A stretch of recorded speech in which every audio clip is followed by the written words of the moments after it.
Hey, Algebra 2, we're going to do 5.4, divide and multiply rational expressions. All right, so dividing and multiplying rational expressions. First, let's just talk about what a rational expression is. It's just an equation that usually has an x on the top and an x on the bottom. There could be multiple x's and whatnot, but usually it's that there's x's on both top and bottom, not just one, not the other, okay? So you're thinking, okay, so what are we going to do about it? Well, there's a lot of ways we could simplify very complicated equations into simpler ones. So first, let's talk about how do you simplify things. Usually, when it's something like A times C over B times C, you're allowed to cross these off because they're the same on top and bottom and reduce it to A and B. For example, 10 over 15. Well, 10 over 15 is the same as 5 times 2 over 5 times 3. And then I could cross out the 5's and I reduce it to 2 over 3. Usually we don't show that middle step. We usually just say, oh, I took out the 5 because the 5 is in common.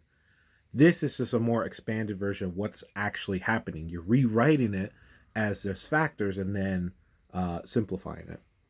Now, that's how you simplify normal fractions. But we said we're going to simplify expressions or equations. So let me do something else before we do it with numbers. Notice I said last time, that one, it was multiplication. You're allowed to do that. But what if it was like 3 plus 4 over 3 plus 5? Okay? Now, let's do 3 plus... Yeah, let's do 3 plus 5. If you think, and this is incorrect, by the way, so do not write this down. But if you think you could cross out the 3's and make it 4 over 5, that's incorrect. Because it's a plus or a minus, we might even say, a plus or minus, we actually have to add first. So that's 3 plus 4, which is 7, and then 3 plus 5 is 8. So the actual answer is 7 or 8. You can't cancel out when there's a plus or minus, okay?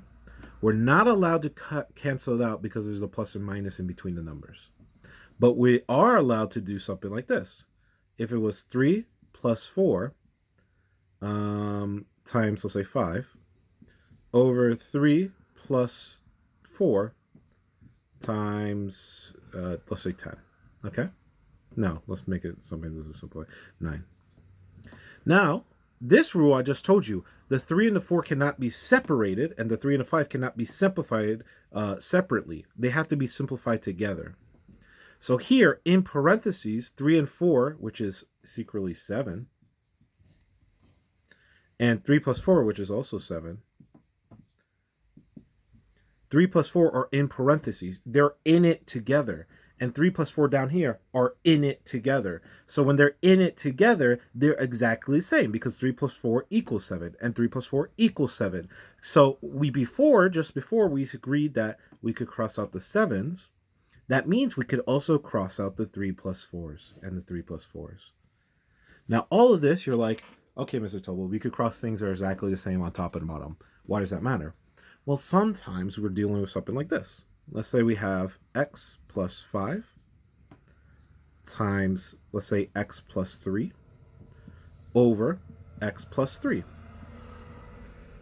Now, and for the sake of argument, let's say I ask you, please plug in 2 into this equation.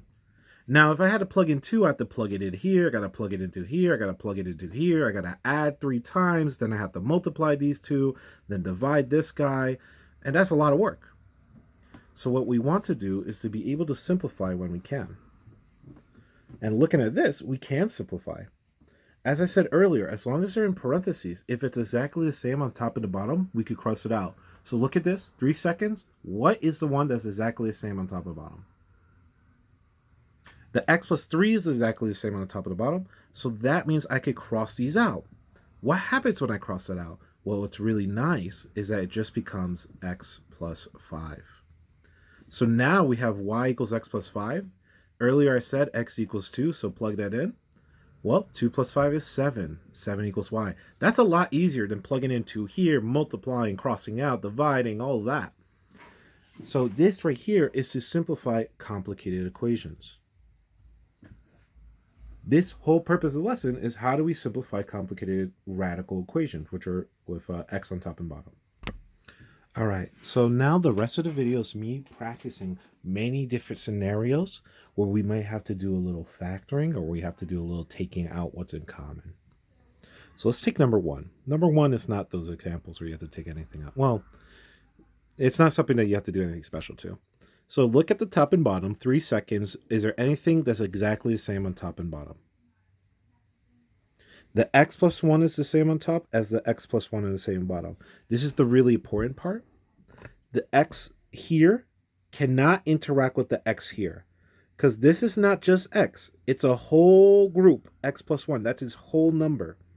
And you can't match with x plus 3. That's a different number, 3.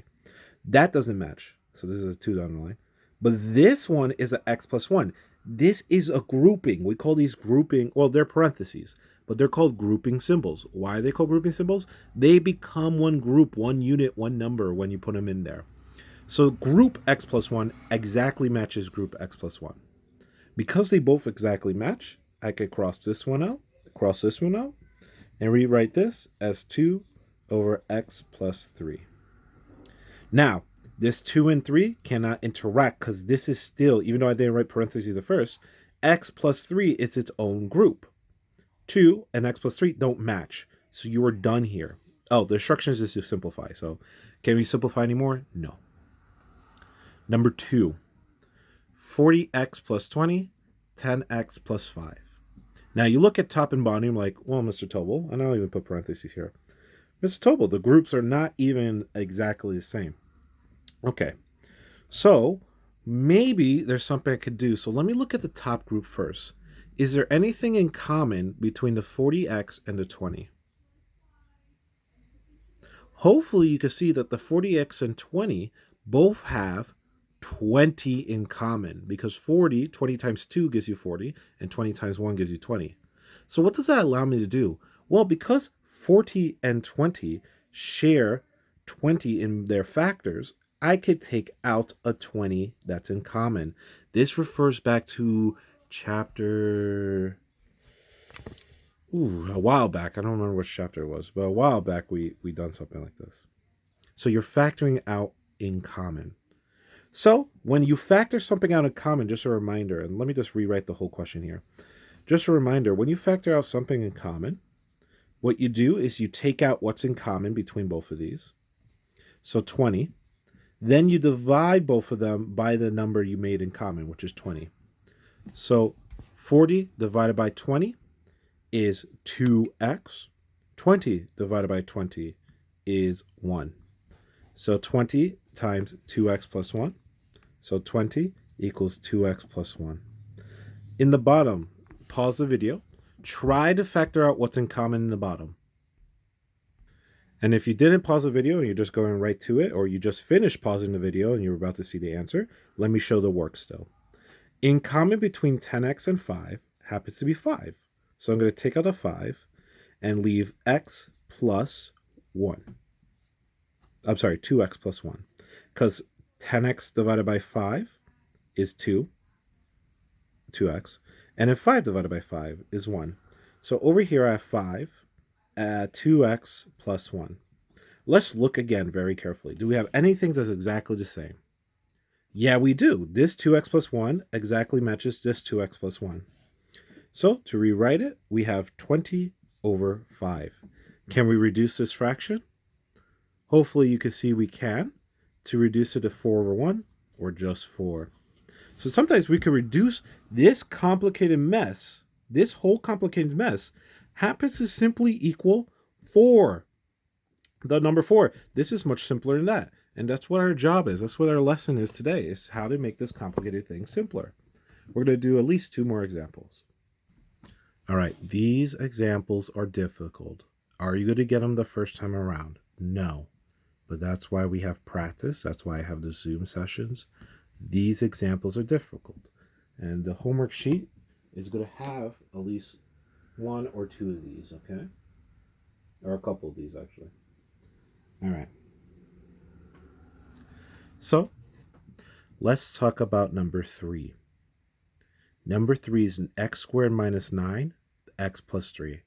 First off, Very important. I don't want anyone to make that mistake. You cannot combine the x squared with the x. Remember, it's the whole group x plus 3 and the whole group x squared minus 9. Very important. You cannot split the groups piece by piece like that. Now, what can we do? Now, you look at it, you're like, well, Mr. Tobel, there's nothing in common. Is this already done? We would like to say that, but we have to use something called factoring skills. Now, what is this factoring? This factoring was 2 tests before. Last time we tested on this was when we were in school. So this is a long time ago, so I'm going to take my time to explain. Remember, if you had, I think we called it ax squared minus b squared. I hope this looks familiar as I write it. A squared, b, x squared. You could rewrite it as ax plus b, ax minus b. This is 2 tests ago. This is a while back. Because this is what always happens. And let me use the actual numbers we have here. So I'm going to write x squared minus 9. So what is a? Well, that's 1. That's a perfect squared. What is b? Well, that's 9. That's a perfect squared. So now I could split this into 1x plus 3. The square root of 1 is 1. The square root of 9 is 3. And this becomes 1x minus 3. And since it's a 1, I don't have to write the 1s. Now you're like, Mr. Tobel, how does it become like that? Because let's think about it. Let's FOIL it. X times x is x squared. X times minus 3 is minus 3x. 3 times x is plus 3x. 3 times 3 is negative 9, right? Because it's negative 3 and a positive 3, so it's negative 9. So you look at that, you're like, what to do? Well, negative 3x and plus 3x, we could take those, and minus negative 3 plus 3, you could cancel them out, because it's negative 3 plus 3, that's 0x. And all you're left with is x squared minus 9. Does this x squared minus 9 look familiar to you? It should, because that was the original here. So, just as a recap of what I just said, you can split, if they're perfect squares on both sides, into, so this is going to become, this whole group is going to become x plus 3 times x minus 3. We are allowed to split things up like that. We are allowed to split things up like that. So let's go and do number 3. This one right here, just as I said multiple times down here, I could split up the top and rewrite the top as x minus 3, x plus 3. Doesn't matter if you put the plus or minus first. Over x plus 3. Now you look at it and you say, well, Mr. Tobel, or I'm asking you, is there anything uncommon on top and bottom? There is something on top and common and bottom. That's x plus 3. So x plus 3 gets crossed out. X plus 3 is crossed out. What are you left with? That is x minus 3. There's nothing on the bottom anymore, so we know we're as simple as possible. Number 3. So you're like, well, Mr. Tobel, that was a lot of work. Would we ever have to do that again for the next work example? And I'm going to tell you, yes, we will. All right. So this is me breaking down the steps. Now, I'm going to put these steps on the instructions of the Google Classroom, but this is me breaking down the steps. Step 1, and I'm going to use the full steps here because this is the hardest type of question you'll get today. Step 1, separate your top and bottom and factor what you can. Now, there's a lot of caveats to that. There's a lot of information. So let's look at the top first, okay? So I'm going to write the top, or the numerator. So the top is x squared plus 7x plus 10. So there's 2 parts of the instruction. Separate the top and bottom and factor what you can. So what does factoring include? Well, when we did I didn't write it down here. When we did the number 2, and you could rewind the video if you need to look at number 2 again, factoring include taking out what's in common between all the points. They don't always have to write parentheses here, but that's what is in common. Another type of factoring, which was what we did in number 3 earlier in this video, which is changing it into smaller parentheses or different parentheses. Here, we're going to factor using what multiplies to C that adds to B. Now, I want you to remember that. This should feel familiar. So we're going to practice this again. So keep in mind, this is a Chapter 3 skill that we're using in Chapter 5. So if you're not confident in your Chapter 3 skills, you have to show up to the Zooms because there's no other way to practice unless we practice. Okay, so we have our top here. We're going to factor. So on the top here, we have, well, before we factor, let's talk about, because I was about to give the answer. How do you do it? So let's identify our B and C. I'll identify the A also. So first off, you want to identify what ABC is. So A is 1, B is 7, C is 10. Give you a second to think if you don't know why. Well, A is always the number in front of x squared, B is always the number in front of x, and C is always the number by itself. So BC. So to factor out A, this is called a quadrilateral, or quadrilateral function, yeah, is multiply. What does multiply to C that adds to B, okay, which is 7 in this case. So what multiplies to 10 that adds to 7? 1 and 10, that adds to 11. And 2 and 5, that adds to 7. Ding, ding, ding. That's our answer right there. So 2 and 5. So what do we do that 2 and 5? I want to give you a second. Think what you would do with the 2 and 5 in this situation. Well, you could rewrite this as x plus 2, x plus 5. So you have to make sure you remember your old skills from Chapter 3 to be able to do this. Some of you did not do well on that test. I should be seeing you at the Zoom more than anything, okay? So make sure if you're the ones who are like, yeah, I didn't do so well on that test, I see you at the Zoom. Okay, so I just separated the top and factored it. This is all under the instruction 1, which is factoring. So I'm going to rewrite the top as x plus 2, x plus 5. Now let's rewrite the bottom. So I'm going to erase this right here. So you can pause for a second. I'll leave it on the screen. Okay. So we're going to do the bottom now.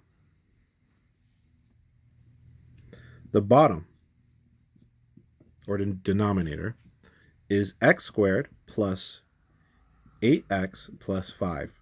So now we have the same situation as we had at the top. We have to figure out, 15, my bad.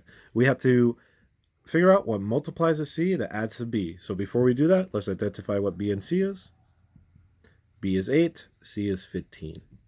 So now with that information, let's multiply to 15 that adds to 8. 1 and 15, no. 2 doesn't go into 10 or 15. 3 goes into it with 5. Wait a second, 3 plus 5 is 8, so that one works. So now I could rewrite this as x plus 3, x plus 5, I'm sorry. So I just rewrote it. Now, step 2 should be technically rewrite your expression as the factored forms out. So x plus 3, x plus 5. Now, because of that, we have this and this. Now it's something we could actually break up, cross out. Now we could do something. So look at it carefully. What do you have in common on top and bottom? All in common. X plus 5 and x plus 5 are all in common. So we're going to cross those out. Very, very important. This x cannot be crossed out with this x because he has a hanger-on plus 2, while this guy has a hanger-on plus 3. They have to match as a group exactly. X plus 5 match exactly with x plus 5, and that's why we could cross those out. So, because these are crossed out, I can rewrite this as x plus 2 over x plus 3. Just a point, if you don't see the parentheses, it's applied that it's just the outside parentheses. Now, like I just said earlier, you cannot cross out these x's. You cannot, because the hanger on a plus 2 and plus 3. So because of that, you are done. You cannot simplify it anymore. You can't factor it out. You can't do this. So what makes this section so difficult? Well, we're basically using all the skills from chapter 3 as just a piece of what we need to do in chapter 5, and that's what makes it hard. Are we going to take our time and solve this stuff? Yeah. But we better try our best to do so. All right. I hope you enjoyed the lesson. Please come to the Zoom. I'm going to go over the homework tonight.